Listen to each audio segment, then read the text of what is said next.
Prosigns and most commonly used abbreviations in Morse code.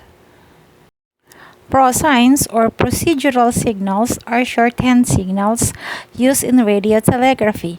They are special characters made by running two characters or letters without any spacing.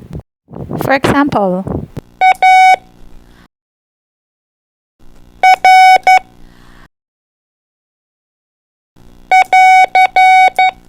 Alpha Radio, dida-dida-dit. Alpha Romeo is a prosign for end of transmission or end of message.